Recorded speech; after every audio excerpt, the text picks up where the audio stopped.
بسم اللہ والسلام علی رسول اللہ وصلی اللہ نبی الامی۔ دوستو، آن ایئر ہومیوپیتھک مٹیریا میڈیکا کے سلسلہ کی اگلی دوائی ہے کاربوویج۔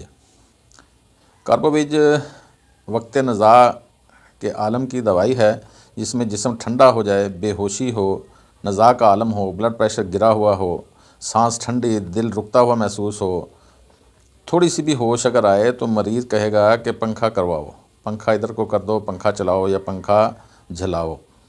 لیٹا رہنا چاہتا ہے، اندھیرے کا خوف ہوتا ہے، سست ہوتا ہے، کاہل ہوتا ہے، کام چور ہوتا ہے، اندھیرے کی وجہ سے یا اکیلا ہونے کی وجہ سے کمرے میں اکیلا سونا مشکل ہوتا ہے بوجہ خوف۔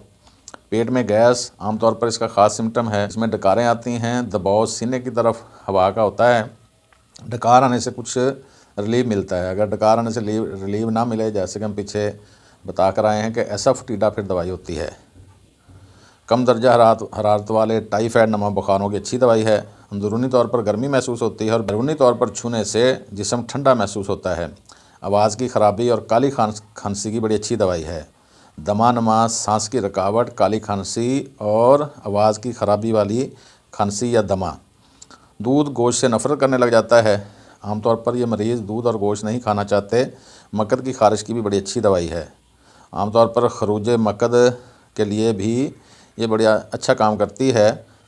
کثرت حیض، رحم کا احساس ہوتا ہے کہ یہاں ہے، یوٹرس کا فیمیل احساس کرتی ہے کہ ادھر پڑا ہے، ادھر کو ہلا ہے، ایسے اس کے وہم ہوتے ہیں یا اس کو معلوم ہوتا ہے۔ مردانہ اعلیٰ تناسل کمزور ہوتا ہے، عضو لٹک جاتے ہیں۔ کسی بھی لمبی یا شدید بیماری کے بعد کی کمزوری کی بڑی اچھی دوائی ہے۔ اخراج خون کا رجحان، پھوڑے، بگندر وغیرہ بھی اس کے دائرہ اثر میں آتے ہیں۔ عام طور پر معاون کے طور پر اگر بلڈ پریشر کم ہو تو جلسیمیوم کو کہا جاتا ہے، اور باقی امراض کے حوالے سے آرسینکم، وریٹرم البم، جیسے کہ الٹیوں وغیرہ میں ہیضہ ہو جاتا ہے تو جسم ٹھنڈا ہو جاتا ہے، تو ہم وریٹرم البم اور کیمفر کے حوالے سے بھی یہی سمٹم ملتے جلتے اس میں آپ کو ملیں گے۔ اور آرسینکم اور کالی کارب اس کی ڈیپ کے طور پر بڑی اچھی کام کرنے والی دوائی ہے۔